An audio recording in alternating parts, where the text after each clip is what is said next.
Guys, welcome back to Muksha channel. రెండు మనసులు గుండె చెప్పుడు విత్ రిషిధార. కొత్తగా ఎవరైనా మన ఛానల్ చూస్తున్నట్టయితే please share and subscribe to my channel. అలాగే ఇంకా ఆలస్యం లేకుండా స్టోరీలోకి వెళ్ళిపోదాం. వసు, నా నడుంపై ఐస్ క్యూబ్స్ ఎందుకు వేస్తున్నావు అని అంటుంది. రిషి, నువ్వు నా షర్ట్లో ఎందుకు వేసావు అని అడుగుతాడు. వసు ఊరుకనే బోర్ కొడుతుంది అందుకే అని అంటుంది. రిషి, అవునా, అయితే ఎందుకు పైకి రారా అని పిలిచావు అని అంటుంది. వసు, అదా, పొద్దున నువ్వు ముద్దు పెట్టావు కదా, సరే మా ఆయనకి ఒక ముద్దు పెడదామని అనుకున్నా, సరే నీకు కొద్దుగా అంటూ డోర్ ఓపెన్ చేసి కిందికి వెళ్తుంది. ఇంక రిషి, హే వసు ఆగు అని చెప్పి నవ్వుకుంటూ ఉంటాడు. బయట గోవిందరావు గారు కూర్చొని ఉంటారు. వసు గోవిందరావు గారి దగ్గరికి వెళ్ళి, ఏంటి తాత ఒక్కడివే కూర్చున్నావు అని అంటుంది. గోవిందరావు గారు, ఏం లేదమ్మా, ఊరికనే కూర్చున్నా అని అంటారు. కొంచెం సేపు మాట్లాడుకుంటూ ఉంటారు. గోవిందరావు గారు వసు తల మీద చేయి వేసి నిమురుతూ, ఇంత ప్రేమగా మాట్లాడే మనవరాలు ఉంది అని తెలిస్తే ఎప్పుడో వచ్చేవాడిని అంటూ నవ్వుకుంటూ ఉంటారు. ఇంతలో రిషి వస్తాడు. వాళ్ళ మాటలు విని నవ్వుకుంటూ ఉంటాడు. వసు దగ్గరికి వెళ్ళి కూర్చొని గోవిందరావు గారితో మాట్లాడుతూ ఉంటాడు. కొంచెంసేపు తర్వాత, సరే వసమ్మ, నాకు నిద్ర వస్తుంది, మీరు వెళ్ళి పడుకోండి అని అంటారు.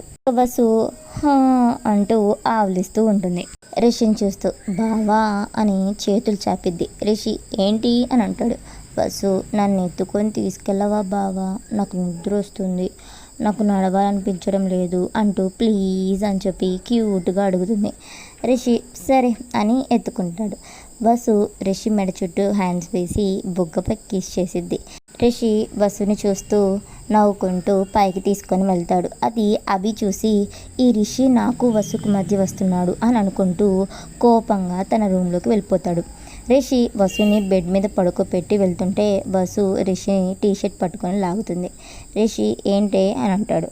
వసు అని చెప్పి హ్యాండ్స్ చాపుతుంది. రిషి అంటూ వెళ్ళి వసుని హక్ చేసుకొని పడుకుంటాడు. ఇంకా వసు, బావా గుడ్ నైట్ అని చెప్పి హక్ చేసుకొని పడుకుంటుంది వసు కూడా. ఇంకా అలా ఇద్దరు పడుకుంటారు. నెక్స్ట్ డే మార్నింగ్ రిషి త్వరగా రెడీ అయ్యి ల్యాండ్ దగ్గరికి వెళ్ళి అక్కడ వర్క్ చేపిస్తూ ఉంటాడు. వసు ఫ్రెష్ అయ్యి కిందకు వస్తూ, గుడ్ మార్నింగ్ తాతయ్య అంటూ వచ్చి కూర్చుంటుంది. దిక్కులు చూస్తూ ఉంటుంది. రిషి ఏడి అని అనుకుంటూ అంతా చూస్తుంది. అభి వసుని చూస్తూ ఉంటాడు. ఎవరి కోసం వెతుకుతుంది అనుకుంటూ మళ్ళీ మనసులో రిషి కోసమా అని అనుకుంటాడు. ఇంకా వసు కిచెన్లోకి వెళ్ళి ఏంజల్ని బ్యాక్ నుంచి హక్ చేసుకొని, రిషి ఏడి అని అడుగుతుంది. ఏంజల్ మార్నింగ్ లేచి సైట్ దగ్గరికి వెళ్ళాడు, అర్జెంట్ వర్క్ ఉందంట అని అంటుంది. వసు, అవునా, నాకు చెప్పలేదు అని అనుకుంటూ, ఏంజల్ కాఫీ ఇవ్వవా అని అంటుంది. ఏంజల్ కాఫీ పెట్టి వసుకి ఇస్తుంది. వసు తాగుతూ హాల్లోకి వస్తూ సోఫాలో కూర్చొని తాగుతుంది. ఇంతలో రిషి వస్తాడు. రిషి వచ్చి వసు ముందు కూర్చుంటాడు. వసు కోపంగా లేచి కిచెన్లోకి వెళ్తుంది. రిషి కూడా కిచెన్లోకి వెళ్తాడు. వాటర్ తాగుతూ వసుని చూస్తాడు. వసు, నేను చేస్తానని చెప్పి ఏంజల్ దగ్గర ఉన్న గరిటెని తీసుకొని కర్రీని కలుపుతూ ఉంటుంది. ఇంకా కొంచెం సేపు తర్వాత అందరూ టిఫిన్ చేస్తూ ఉంటే వసు ఫ్రెష్ అవ్వడానికి వెళ్తుంది. వసు ఫ్రెష్ అయ్యి వచ్చి అభి పక్కన కూర్చొని తింటూ ఉంటుంది. రిషి వసుని చూసి, ఏమైంది అక్కడ కూర్చుంది అని అనుకుంటూ ఉంటాడు. మళ్ళీ ఇలా అనుకుంటాడు, చెప్పకుండా వెళ్ళాలని కోపం వచ్చిందా అని అనుకుంటాడు. ఇంకా అందరు తినేసి సోఫాలో కూర్చొని ఉంటారు. రిషి వసు పక్కన కూర్చుంటే వసు లేచి వెళ్ళిపోయిద్ది. సుజాత గారు జగతి మేడం వాళ్ళిద్దరిని చూసి, ఏమైంది అని అనుకుంటూ ఉంటారు. అని చెప్పి జగతి మేడం రిషి దగ్గరికి, ఎప్పుడు వర్కేనా రిషి, అలా బయటికి వెళ్ళేసి రావచ్చు కదా అంటూ వసుని చూసి చెప్తుంది. రిషి హామా అంటూ నవ్వుతూ ఉంటాడు. ఇంకా సుజాత గారు, ఏరా గౌతమ్, మీరు కూడా ఎప్పుడు ఇంట్లోనే ఉంటారా, అందరు బయటికి వెళ్ళండిరా అంటూ ఉంటే గౌతమ్, సరేమా అందరు రెడీ అవ్వండి అని అంటారు. అందరూ హే అంటూ రెడీ అవుతారు.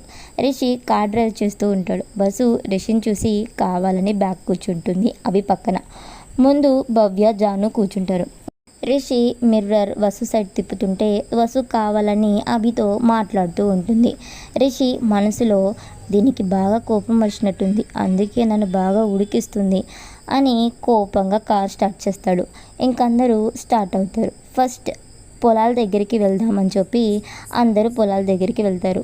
ఆ పొలాల దగ్గర ఒక పెద్ద తోట ఉంటుంది, మామిడికాయలది అలాగే జామకాయల తోట కలిసి ఉంటుంది. ఆ తోట వచ్చేసరికి మన మహేంద్ర గారి వాళ్ళ తోటే.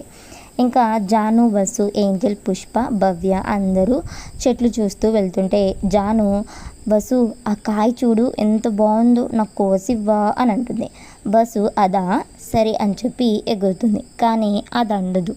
ఇంకా ఏంజల్, పుష్ప మేము పట్టుకుంటాం, నువ్వు కొయ్యి వసు అని అంటారు. వసు సరే అంటూ పైకి చూస్తూ ఉంటుంది.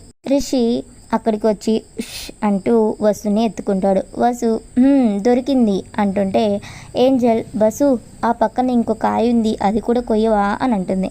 వసు ఇదా అని అంటూ ఉంటే ఏంజల్ హా అదే అని అంటుంది. వసు సరే అని చెప్పి కొంచెం పైకి ఎత్తండి అని అంటుంది. ఇంకా ఏంజల్, పుష్ప సరే వసు అంటూ నవ్వుకుంటూ ఉంటారు. బస్సు హమ్మయ్య దొరికిందని చెప్పి దింపండి అని వెనక్కి తిరిగిద్ది. బస్సు రిషిని చూసి కోపంగా చేతుల్ని తీపిచ్చేసుకుంటుంది. బస్సు ఇంకా వెళ్దామా అని వెళ్తుంటే ఇంకా రిషి బస్సు నడుంపై గెలుతాడు. ఇంకా బస్సు రిషిని చూసి కోపంగా వెళ్తూ పడబోతుంటే రిషి పట్టుకుంటాడు. కొంచెంసేపు అలాగే చూసుకుంటూ ఉంటారు. ఇంకా బస్సు లేచి పదండి వెళ్దాం అని అంటుంటే ఏంజల్, పుష్ప, భవ్య, జాను నవ్వుకుంటూ ఉంటారు. ఇంతలో తోటమాలి సుబ్బయ్య గారు వస్తారు. ఇంకా రిషిని చూసి బాగున్నారా బాబు అని అంటారు. రిషి హా సుబ్బయ్య గారు మేము బాగున్నాం అని అంటారు. ఇంకా సుబ్బయ్య గారు మీరు వెళ్ళి అక్కడ కూర్చోండి, నేను కాయలు కోసుకొని తెస్తాను అని అంటాడు. రిషి సరే సుబ్బయ్య గారు అని అంటారు. ఇంకా అందరూ వెళ్ళి తోట దగ్గర మంచం మీద కూర్చుంటారు. సుబ్బయ్య గారు అన్ని కాయల్ని కోసుకొని వచ్చి సాల్ట్, మిర్చి పట్టుకొని తెస్తారు.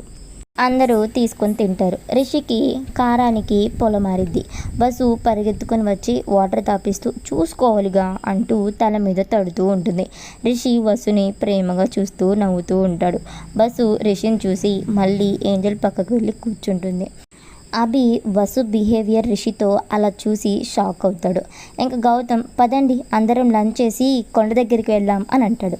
ఇంకా రెస్టారెంట్ దగ్గరికి వెళ్తారు. ఇంకా అందరి ఆర్డర్ కూడా ఏంజలే ఇస్తుంది. అభి, భవ్య షాక్ అయి చూస్తూ ఉంటారు. ఏంజల్ ఏంటి అంత చెప్తుంది అని. గౌతమ్ అభి ఫేస్ ఎక్స్ప్రెషన్ చూసి నవ్వుతూ అభి ఏమనుకోకు అడ్జస్ట్ అవ్వు అని అంటాడు. అభి ఇట్స్ ఓకే గౌతమ్ అని అంటాడు. ఇంతలో బేరర్ వచ్చి వడ్డిస్తూ ఉంటే వసు, రిషి, పుష్ప, సతీష్, జాను వస్తారు. బస్సు కావాలని అభి పక్కన కూర్చుంటుంది. అభి బస్సుని చూసి హ్యాపీగా ఫీల్ అవుతూ ఉంటాడు. ఇంకో పక్క రిషి జలస్ ఫీల్ అవుతూ ఉంటాడు. బస్సు రిషిని చూసి మనసులో ఇలా అనుకుంటుంది, జలస్ ఫీల్ అవుతున్నాడా చెప్తా ఉండని చెప్పి అభి గారు కొంచెం కర్రీ వేసుకోండి అని చెప్పి కర్రీ వడ్డిస్తూ ఉంటుంది. రిషి మనసులో ఇది నేను చూస్తున్నానని చెప్పి బాగా ఎక్కువ చేస్తుంది అని అనుకుంటూ త్వరగా తినేసి బిల్ కట్టడానికి వెళ్తాడు. వసు మనసులో ఎక్కువ చేస్తున్నానా అని అనుకుంటూ త్వరగా తినేసిద్ది. ఇంకందరు తినేసి స్టార్ట్ అవుతారు కొండ దగ్గరికి. కొంచెం సేపటికి అక్కడికి వెళ్తారు. ఇంకా రిషికి ఫోన్ వస్తే మాట్లాడుతూ ఉంటాడు. సతీష్, గౌతమ్ స్నాక్స్ తీసుకుని వస్తామని చెప్పి వెళ్తారు. వసు, జాను పక్కనే ఒక షాప్ ఉంటే అక్కడ బొమ్మలు చూస్తూ ఉంటారు. ఇంతలో 6 తాగుబోతులు అందరి చెవి దగ్గర క్యూ అంటూ బూరని సౌండ్ చేస్తూ ఉంటారు. వసు వాళ్ళ బొమ్మలు చూస్తూ ఉంటే జాను దగ్గర ఉన్న చాక్లెట్ తీసుకొని తింటూ చాక్లెట్ ఎంత తీయగా ఉందో అని అనుకుంటూ వసుని చూస్తూ ఈ పాప ఇంకెంత తీయగా ఉంటుందో అని అంటాడు.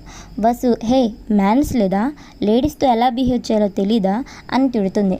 రౌడీస్ హే అంటూ మాట్లాడుతూ ఉంటాడు.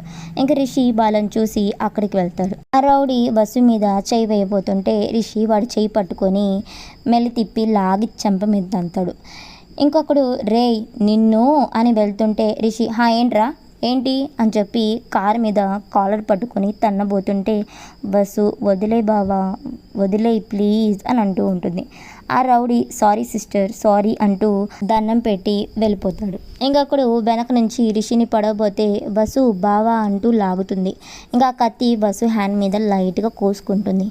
రిషి రే అంటూ ఉంటే బస్సు వదిలే బావా ప్లీజ్ అని అంటూ ఉంటుంది. ఇంకా రిషి చూసుకోవాలిగా వసు అని చెప్పి బస్సు హ్యాండ్కి కర్చీఫ్ కట్టాడు. రిషి టెన్షన్, వాళ్ళ మీద కోపం, బస్సు మీద ప్రేమ చూసి షాక్ అవుతాడు అభి. బస్సు ఏం కాలేదులే బావా చిన్న గీతే అని అంటుంది. రిషి నువ్వు వినవు సరే పదండి పైకి వెళ్దామని చెప్పి అందరూ వెళ్తారు. వసు రిషిని చూస్తూ ఉంటుంది. ఇంతలో రిషి హ్యాండ్కి లైట్గా బ్లడ్ వస్తూ ఉంటుంది.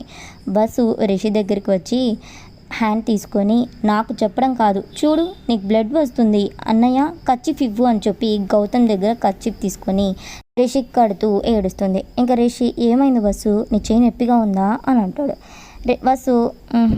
వసు రిషిని హక్ చేసుకొని సారీ రా, సారీ, లవ్ యూ అని అంటుంది. రిషి నవ్వుతూ లవ్ యూ టూ అని అంటాడు. అభి షాక్ అయ్యి వాళ్ళిద్దరిని చూస్తాడు. ఇంకా రిషి వసు కళ్ళు తుడుస్తూ ఉంటాడు. ఇంతలో జాను సన్సెట్ సన్సెట్ అని అంటుంటే రిషి వసుని బ్యాక్ నుంచి హక్ చేసుకొని ఆ బ్యూటిఫుల్ వ్యూ చూపించి బొగ్గపై కిస్ చేస్తాడు. ఇంకా అందరూ ఇంటికి వెళ్తారు. ఇంకా వసు రిషి హ్యాండ్ పట్టుకొని వస్తారు. ఇంకా జగతి మేడం అయిపోయా మీ మొగుడు పిల్లల అలకలు అనేసరికి అవి షాక్ అయి ఫ్రీజ్ అయిపోతాడు. ఇంకా సుజాత గారు వాళ్ళిద్దరు హ్యాండ్స్ చూసి ఏంటి కర్చీఫ్ కట్టుకున్నారు, ఏది చూపియండి అని అంటే గౌతమ్ లోపలికి వస్తూ అదామా అని చెప్పి జరిగింది చెప్తాడు. ఇంకా సుజాత గారు వసు అంటూ చెయ్యి వసు నెత్తి మీద ముట్టబోతుంటే రిషి వసుని లాగి అత్తయ్య వసుని కొట్టొద్దు ప్లీజ్ అని అంటాడు. వసు నవ్వుతూ సుజాత గారిని చూసి చూసావా నా మొగుడు అని అంటుంది. సుజాత గారు ఏ అని అంటుంటే బస్సు రిషి వెనక దాక్కుంటుంది. ఇంకా అందరూ నవ్వుకుంటూ ఉంటారు. అభి మనసులో వీళ్ళకి పెళ్ళయిందా, ఛా ఒక పెళ్ళైన అమ్మాయిని ప్రేమించడం, ఛా చాలా తప్పు చేశాను, సారీ వసు అని అనుకుంటూ ఉంటాడు మనసులో. ఇక్కడతో స్టోరీ అయిపోయింది గాయస్. కొత్తగా మన ఛానల్ చూస్తున్నట్టయితే please share and subscribe to my channel. అలాగే మా ఈ 2 మనసుల గుండె చప్పుడు విత్ రిషి ధార ఎలా ఉందో కామెంట్ చేయడం మాత్రం మర్చిపోవద్దు.